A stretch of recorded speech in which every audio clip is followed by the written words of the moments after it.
I got AMP's entire net worth on a one USB stick in some safety deposit box somewhere, okay, buddy? We're not gonna go there.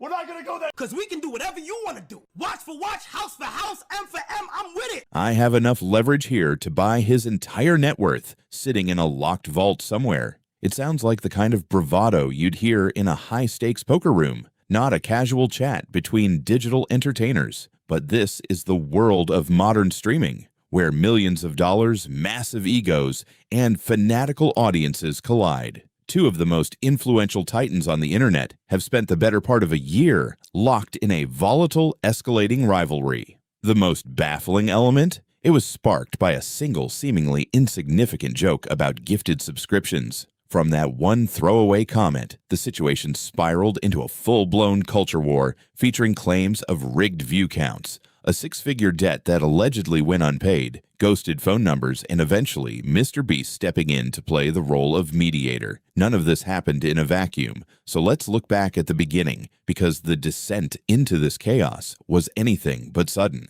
It dates back to December 2024. xQc was on a casual call with fellow creators, joking around as he typically does, when he coined the Kai Strat, a shorthand for the idea that Cenat's marathons were essentially one continuous plea for gifted subs. For xQc, this was business as usual. He roasts everyone, including himself, constantly. He treats the entire streaming landscape as a giant, sarcastic fraternity. But Kai interpreted the jab entirely differently. Shortly after, he went live and unloaded. He declared that he had shown nothing but support for Felix, kept his head down, and minded his own business, yet felt continuously belittled by these little jabs. Kai drew a firm line in the sand, daring xQc to cross it. He brought up the concept of band for band, a challenge of financial equivalence, claiming he was ready to go toe-to-toe in wealth and influence. It was a bizarre stance, considering xQc has a decade-long head start and undeniably deeper pockets, but it was a clear warning. He was done taking the disrespect. xQc's response was one of genuine confusion. He couldn't wrap his head around why the commentary had morphed into something so personal. To him, calling a streamer a homeless panhandler or a contentless hack wasn't a malicious attack. It was the standard vocabulary of their specific corner of the internet. Things went silent for a while, but the underlying tension remained. Every few weeks, a new clip would surface, the cycle would restart, and the fan bases, far more obsessive than the creators themselves, would turn Twitter into a battlefield. Then, in the summer of 2025, the dynamic shifted from petty insults to career-altering accusations. xQc openly claimed that Kai's closest collaborators were manipulating their stream numbers through viewbotting. He pointed to suspicious growth patterns, channels exploding from 1,000 to 60,000 viewers overnight with minimal chat engagement to match. Now, an accusation is not proof. There was no smoking gun, and xQc's claims were based purely on observation rather than technical evidence. Yet, when he highlighted the low validation percentages of those viewers, the data looked damning to many outside observers. Kai never bothered to address the metrics.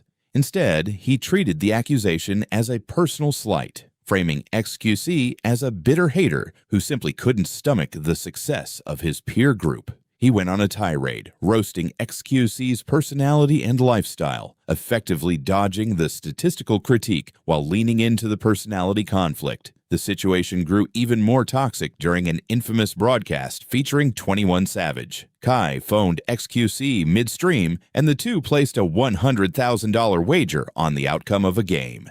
xQc won, and under normal circumstances, that would be the end of it, one millionaire paying another. Instead, xQc claimed he was blocked and ignored. He aired his grievances during a massive Discord call involving Mr. Beast, Jinxie, and Aiden Ross. He even offered to donate the entire sum to Team Water and double it if Kai would just pay up. The optics were terrible, and the narrative that Kai was avoiding a debt he had personally agreed to became the dominant story. When pressed on why he hadn't fulfilled the wager or participated in the charity effort, Kai remained frustratingly vague. He spoke of reading between the lines and keeping things personal, which only fueled further speculation. This was happening concurrently with the controversy surrounding his promise to build a school in Makoko, Nigeria. He had publicly committed to the project, documented the start of construction, and claimed it was underway. However, when the project failed to materialize in any public-facing way, and an independent YouTuber visited the site to find no progress, the criticism hit a breaking point. It was no longer just about streamers beefing.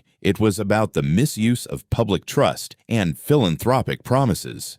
Yet, in a twist nobody predicted, the very people Kai had supposedly slighted, xQc and MrBeast, turned out to be his strongest defenders against the mounting pile-on. MrBeast clarified that he never named Kai in his own charity stories, and that the internet had assumed the target without evidence. He argued that Kai was under no obligation to participate in every fundraiser, and that the wave of hatred was driven by clip farming channels looking to monetize outrage. xQc surprisingly agreed, distancing himself from the pressure campaigns. He argued that forcing creators into charity sets a dangerous precedent, and that no one should be bullied into participating in causes they aren't interested in. The saga reached a strange lull in August 2025 when Kai took a long break from streaming. Conspiracy theories exploded. Was he botting and trying to hide the drop-off after Twitch's new security updates? Or was he simply exhausted after a month-long marathon? The mundane truth is likely the latter, but the damage to his public image was done. He is still arguably the biggest personality on Twitch, but the events of the past year have left a permanent mark.